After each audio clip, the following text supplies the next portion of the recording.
Shalom saudaraku, jumpa lagi untuk menyimak seri ke-20 penggalian dan pembahasan surat Kolose. Dari Kolose pasal 2 ayat 20 hingga 23 yang berbunyi demikian. Apabila kamu telah mati bersama-sama dengan Kristus dan bebas dari roh-roh dunia, mengapakah kamu menaklukkan diri pada rupa-rupa peraturan seolah-olah kamu masih hidup di dunia? Jangan jamah ini, jangan kecap itu, jangan sentuh ini. Semuanya itu hanya mengenai barang yang binasa oleh pemakaian dan hanya menurut perintah-perintah dan ajaran-ajaran manusia.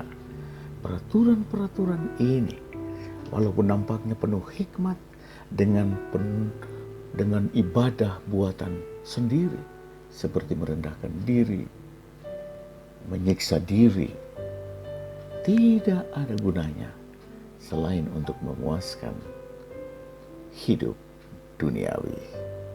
Mari kita berdoa. Bapa Surgawi, dalam nama Tuhan Yesus, kami menghampiri hadirat-Mu. Kami mohon kiranya Tuhan bersabda bagi kami di dalam nama Yesus. Amin. Judul renungan kita hari ini adalah kekristenan yang salah kaprah. Kekristenan yang salah kaprah.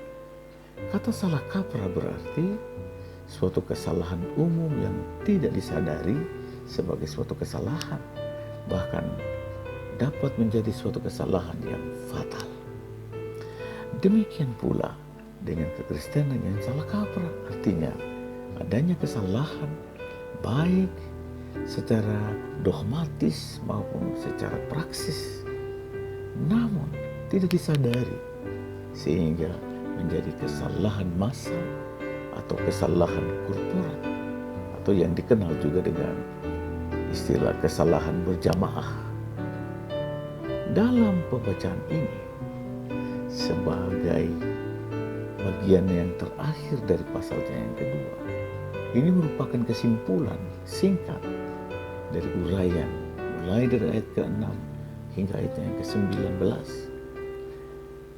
Dalam menyimpulkan seluruh penulisan dalam pasal ini, Rasul Paulus mengetengahkan awasan yang tegas bagi jemaat di Kolose dan bagi jemaat-jemaat Kristen hari ini, agar jangan sampai menjalankan kehidupan Kristen yang salah kaprah. Pertama, seperti yang ditulis dalam ayat ke-20, Paulus menunjuk kepada awal yang baik, yaitu bahwa kekristenan dimulai dengan ungkapan mati bersama Kristus, yang dilambangkan dengan peristiwa baptisan, di mana seseorang menenggelamkan atau menguburkan atau mematikan segala keinginan dan perbuatan dosanya untuk dibangunkan kembali ketika keluar dari air baptisan di dalam suatu kehidupan baru bersama Kristus melalui iman percaya.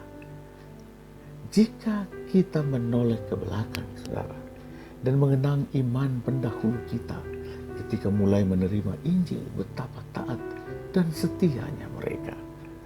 Namun, apakah gerangan yang terjadi dengan generasi hari ini yang cenderung hidup jauh dari Tuhan?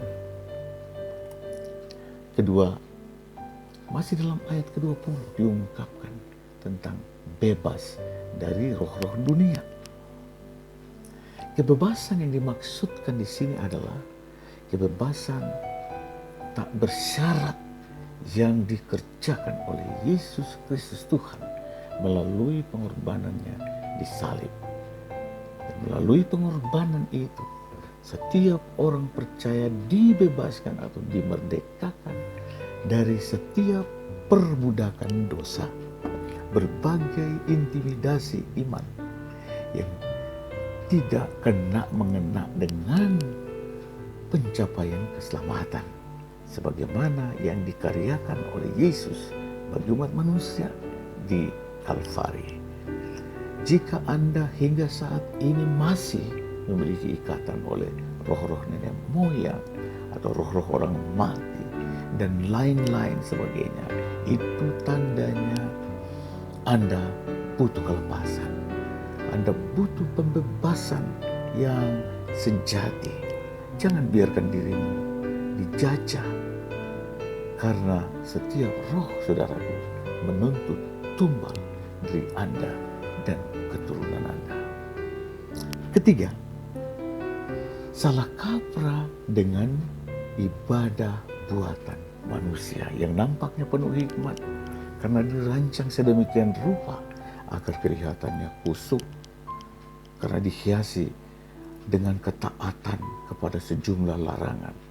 Jangan jamalah, jangan kecaplah, jangan sentuhlah, dan semua jangan-jangan lain.